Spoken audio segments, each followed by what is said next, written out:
কোচবিহার জেলার বক্সিরহাটের শালবাড়িতে বীর চিলা রায় সংঘ মাসান মেলা কমিটির উদ্যোগে মঙ্গলবার সকাল থেকে শুরু হতে চলেছে মাসান পুজো ও লোকসংস্কৃতি মেলা। বর্তমানে তারই প্রস্তুতি চলছে জোর কদমে।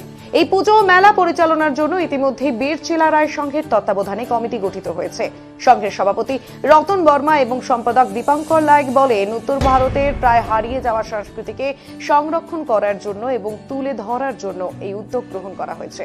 এবার এই মেলা দ্বিতীয়তম বর্ষে পদার্পণ করছে। 7 দিন ধরে মেলা চলবে। এবারের মেলায় নাগরদোলা, মিকি মাউস সহ ছোট ও বড়দের আকর্ষণীয় খেলনা থাকছে। শতাধিক দোকান ইতিমধ্যেই মেলায় পসরা সাজিয়ে বসেছে। মেলায় থাকবে উত্তরবঙ্গের হারিয়ে যাওয়া লোকসামগ্রীর প্রদর্শনীও থাকবে দেশি খাবার স্টল এবং স্টলের পাশাপাশি পুলিশ প্রশাসন ছাড়াও প্রচুর সংখ্যায় স্বেচ্ছাসেবক রাখা হবে মেলাতে।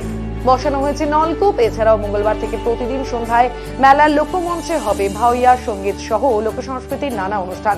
মেলার পরিসরও বেড়েছে। এবছর প্রায় 10 বিঘে জমির উপর বসছে মেলা। মেলা কমিটির সম্পাদক দেবেশ মান্তা জানান, মেলায় প্রতি বছর দূর দূরান্তের পুণ্যার্থীরা পুজো দিতে আসেন। শালবাড়ির মানুষও অপেক্ষায় রয়েছেন মাসান দেবতার কাছে পুজো দিয়ে মেলা ঘোরার জন্য। আমাদের জন্মের আগের আমাদের বাপ ঠাকুরদের এখানে মন্দির ছিল, পূজা করতো, কিন্তু এত বড় মাসান মেলার আয়োজন ওরা তখন করতে পারে নাই। কিন্তু তার পরিপ্রেক্ষিতে আমরা দীর্ঘ এই যে গত বছর থাকে সবারই উদ্যোগ নিয়ে, এত এলাকার সমস্ত ছেলেপেলের উদ্যোগ নিয়ে আমরা এই মেলাটা মাসান মেলা রাখার পরিণত করেছি। এবার তার দ্বিতীয় বর্ষ। এই মেলায় এত এলাকার সমস্ত প্রিয় দর্শনার্থী ও জনসাধারণের উপস্থিতি। আমরা এই মেলা কমিটির সেক্রেটারি হিসেবে আশা রাখি সবাই মেলায় আসবেন। আজকে বীর চিলা রায় সংঘ শালবাড়ি কার্যিপাড়ার এই বীর চিলা রায় সংঘের পরিচালনার যে মাসান মেলা কমিটি আছে, সেই মাসান মেলা কমিটির তরফ থেকে আজকে খুঁটি পুজো করা হল।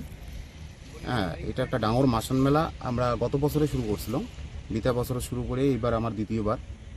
এই মাসান মেলা বিশেষ করে 14 তারিখ থেকে শুরু করি, 14ই জানুয়ারি থেকে শুরু করি 20 জানুয়ারি পর্যন্ত এই 7 দিন যাবৎ এই মাসান মেলাটা চলবে। এই মাসান মেলার বিভিন্ন রকম রাজবংশী সমাজের যেসব কৃষ্টি কালচার, মাসান যে একজন দেবতা, এটাও একটা আমার একটা যাত্রা, একটা আন্দোলন, সেটাও একটা প্রমাণ করিবার একটা সুযোগ, যে উদ্যোগে মাসান মেলা করা।